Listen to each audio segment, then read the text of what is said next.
Pause screen recorder. April 1621 20240401 underscore 21208 720 times 1600 list. Home button. Page 34.5 3D available 0007. Home button. नमस्ते recording club. मैं RC Sandeep हाजिर हूँ आज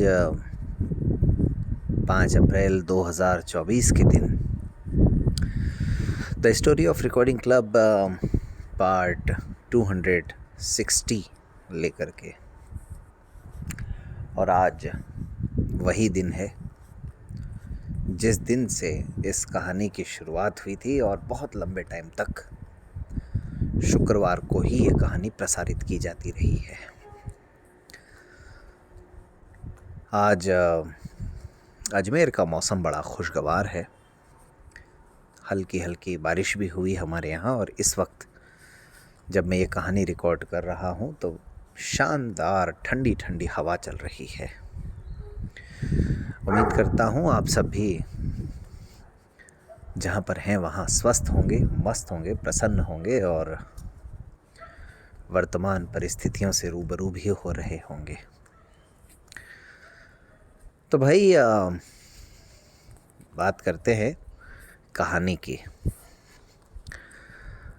आज फिर कहानी रिकॉर्ड करते समय एक बात याद आ गई जिसका जिक्र आज की इस कहानी में करना बेहद ज़रूरी है। और आज जिस व्यक्ति का मैं जिक्र कर रहा हूँ वो मेरे ही नाम राशि हैं, राजस्थान के ही रहने वाले हैं और उनका और मेरा स्कूल भी एक ही रहा है। बस वे सीनियर थे और हम जूनियर। उनका भी तकनीक से बड़ा गहरा नाता है और अपने अपने तरीके से वो भी समाज में कुछ न कुछ कर रहे हैं। तो साथियों, बात कर रहा हूँ संदीप शर्मा की। संदीप शर्मा जी राजस्थान का एक ज़िला है बीकानेर, जहाँ की आपको नमकीन और भुजिया और वो ख़ासकर बीकानेर के रसगुल्ले आप लोगों ने ज़रूर सुने होंगे। और बीका जी जो ब्रांड है वो बीकानेर के ही नाम पर बना हुआ है। तो संदीप शर्मा जी बीकानेर के निवासी हैं, दृष्टिबाधित हैं, मुझसे काफ़ी सीनियर हैं। 2019 में जिन दिनों की मैं चर्चा कर रहा हूँ उन दिनों वे रिकॉर्डिंग क्लब में बहुत सक्रिय हुआ करते थे। व्हाट्सएप ग्रुप में लगातार आया करते थे, मैसेजेस किया करते थे और फ़ोन पे भी कई बार बातचीत हुआ जाया करती थी। तो ऐसी ही किसी बातचीत में उन्होंने बताया कि एक सोनी का डिवाइस आता है रिकॉर्डिंग के लिए। तो मैंने कहा बहुत अच्छी बात है। उन्होंने उसकी खूबियाँ बताई और उस समय तक भी रिकॉर्डिंग की क्वालिटी को लेकर के रिकॉर्डिंग क्लब में बहुत ज़्यादा काम नहीं हो पाया था। हालांकि ध्यान देते थे, लेकिन आज जैसा कि स्थायी समाधान काफ़ी हद तक हम लोगों ने ढूंढ लिया है और आप लोग देखते होंगे बुक्स की और न्यूज़पेपर वगैरह की क्वालिटी शानदार आती है, तब ऐसी स्थिति नहीं थी।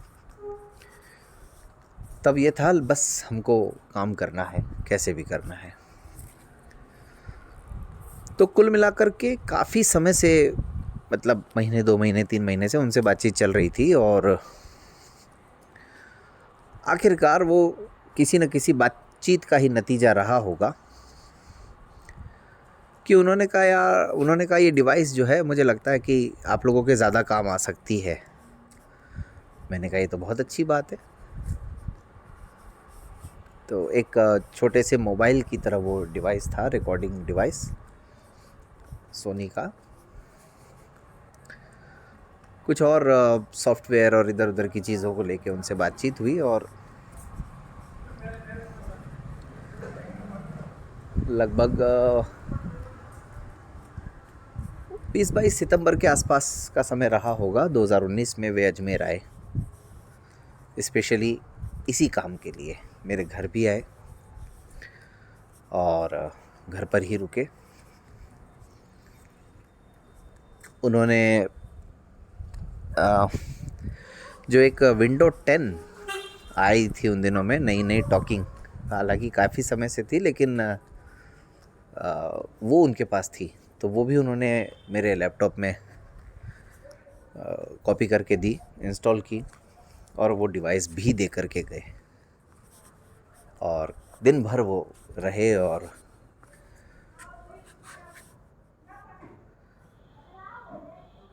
ऑफिस तो शायद नहीं जा पाए थे हम लोग उस दिन, लेकिन हाँ ब्लाइंड स्कूल वगैरह जहाँ भी उनको जाना था सब जगह चले गए। अब दरअसल मैं चाहता तो संदीप शर्मा जी का जिक्र छोड़ भी सकता था, लेकिन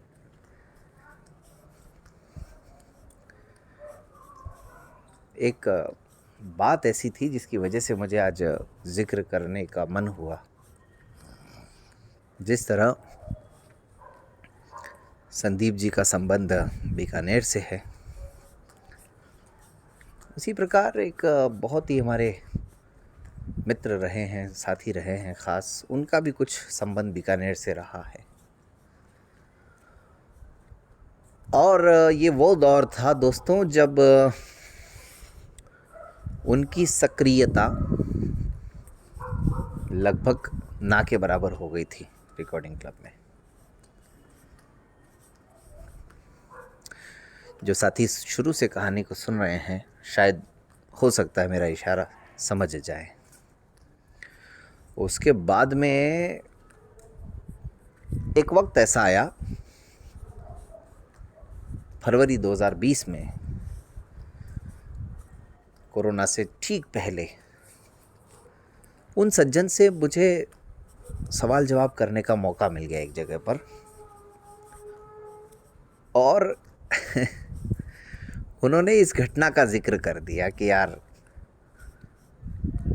आजकल तो भाई, मतलब संदीप शर्मा जी का जिक्र करते हुए कहा कि आजकल तो भाई काफ़ी बड़े बड़े लोग तुम लोगों के साथ जुड़े हैं, ये है वो है, तो हमारी कहाँ ज़रूरत है तुमको, यूँ करके। मैंने कहा अच्छा, दिमाग में इतना भी कुछ हो सकता है। चलिए, वो तो खैर बातचीत वहीं की वहीं समाप्त हो गई। लेकिन अब ये कुछ बातें यार दोस्तों ऐसी होती हैं जो मैं बहुत ज़्यादा खुल करके नहीं कह पाता हूँ। कभी कभी आप लोगों को भी लगता होगा कि यार जो बताने लायक बातें हैं उसमें तो ये छुपा जाता है, तो फिर पता नहीं क्या ही समझें, क्या ही अनुमान लगाएं। लेकिन सच्चाई यही है कि उन सज्जन ने जो बहाना बनाया ना संदीप शर्मा, जबकि ये कारण नहीं था असल वास्तव में, लेकिन इनका नाम लेकर के जो बहाना बनाया वो मुझे बड़ा अजीब लगा। वो कारण गले नहीं उतर पाया। और खैर, वो तो जो कहानी तब शुरू हुई थी वो जारी है अभी तक भी, कोई दिक्कत वाली बात नहीं है।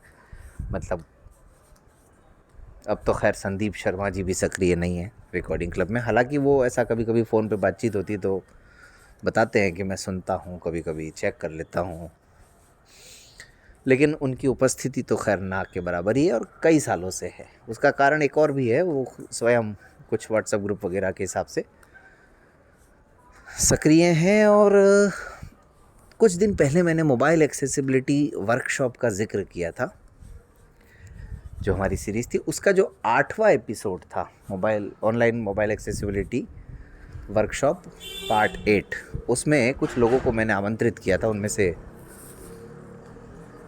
संदीप शर्मा जी भी एक थे। तो ये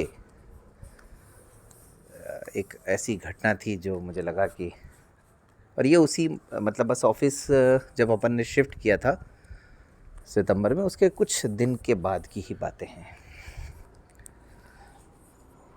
अब मुझे बताइए दोस्तों,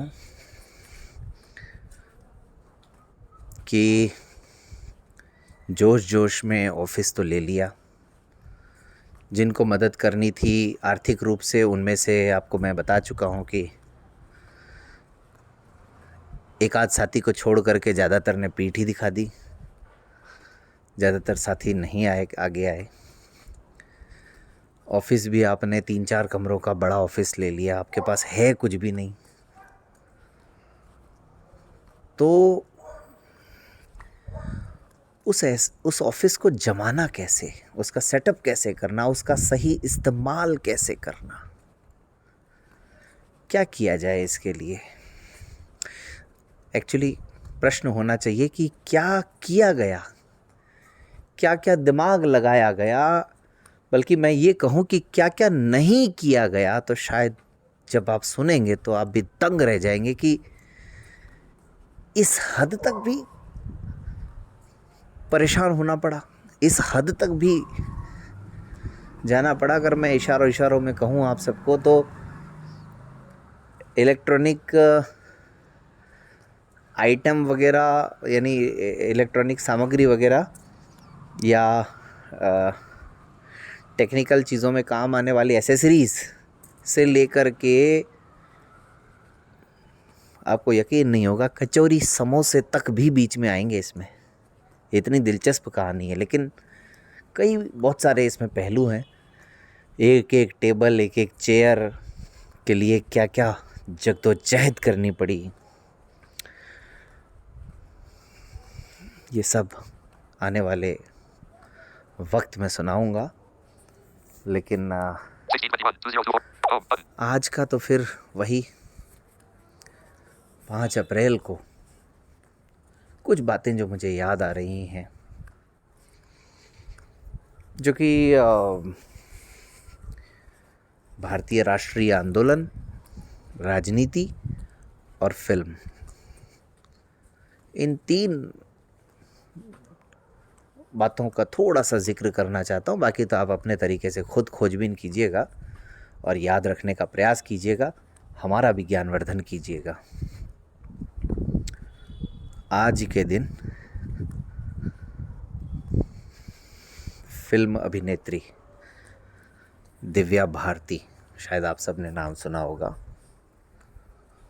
उनकी असामयिक मृत्यु हो गई थी मात्र 19 साल की उम्र में।